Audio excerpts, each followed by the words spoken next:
Good morning, ladybugs. Today we are going to have to put our thinking caps on. So everyone put their thinking cap on. All right. So let's go over what our objective today is. It is to distinguish between literal and non-literal language and to understand their meaning. Now, can anyone tell me what literal means? Izzy? It means exactly what it says it is. Perfect. It's exact. So, Kristen, can you then tell me what non-literal means? The opposite of literal.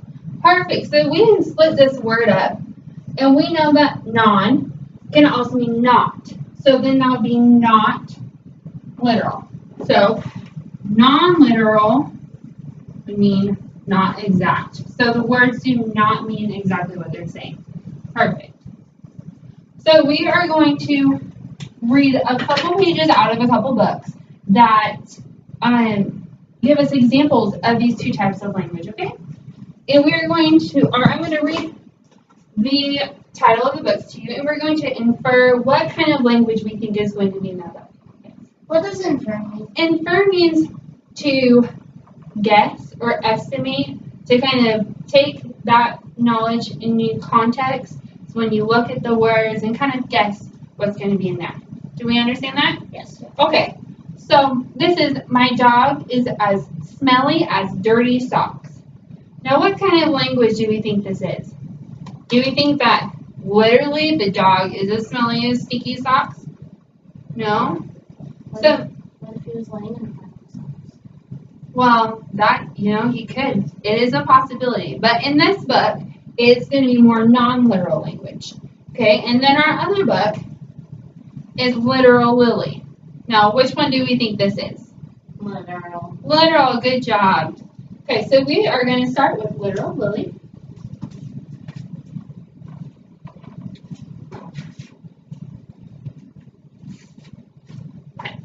Lily slowly rubbed her eyes as she woke up. Rise and shine, Lily, Mommy said cheerfully. Time to get up.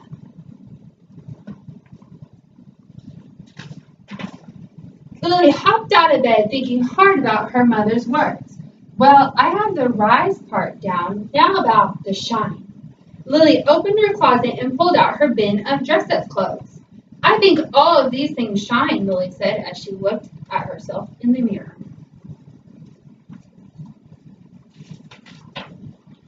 Good morning, Lily chirped to her parents as she pranced in the kitchen in her fancy outfit. Lily, you look beautiful, Daddy smiled as he kissed her on her forehead. Oh, Lily, how sparkly you are. What made you choose this outfit for a special shopping day? Mommy asked. Well, you said to rise and shine. This is the best way that I know how. She looks like a princess. She does. She's got glitter and gems. Oh, Lily, Mommy chuckled. I didn't mean to literally rise and shine. Lily looked thoughtful. Mommy, what does literally mean? To take something literally means to take something exactly as it is said, word for word, Mommy explained. Lily thought for a moment. Oh, I suppose I will change my outfit then. So that kind of gives us an example of what literal language is, right? Okay, so now we are going to switch books and go to my dog is as smelly as dirty socks for examples of non-literal language. My teacher asked me to draw a picture of my family, and this is what I drew. I showed it to her and she said, how great is that? But I didn't like it. Why didn't you like it? We're going to find out. Okay. Look at my dad. There are so many things about him that you don't see in this picture. Like, my dad is as jumpy as a spring and as playful as a spinning top. He is as fun as a party favor, but sometimes he's as stubborn as a knot in a rope. So I made my picture better. See, that's him. Yeah, so see how he integrated all those literal things in a non-literal way? Yes. What is that? Great. Integrate, so it means he put together. And what about this drawing of my mom? Sorry, but it doesn't tell the whole story.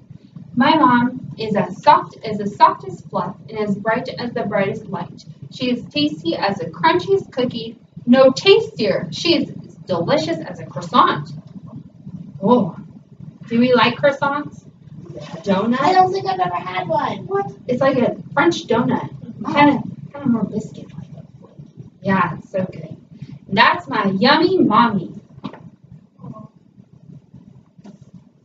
Okay, so now I am going to give you a small deck of words and phrases that you are going to, you can work individually or as a group about separating these into two categories.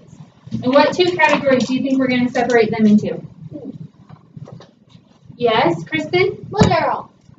Izzy? Non-literal. Perfect. So I'm going to give you a minute or so to go over that, and then we are going to discuss them as a class of why you put them in those categories.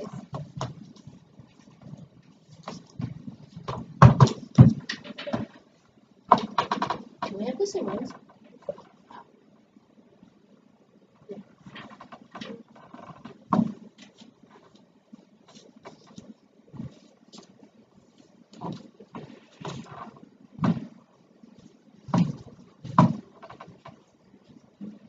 Okay, so now that you guys have had a minute to look them over, can someone give me an example of non-literal, of a non-literal phrase that you have there?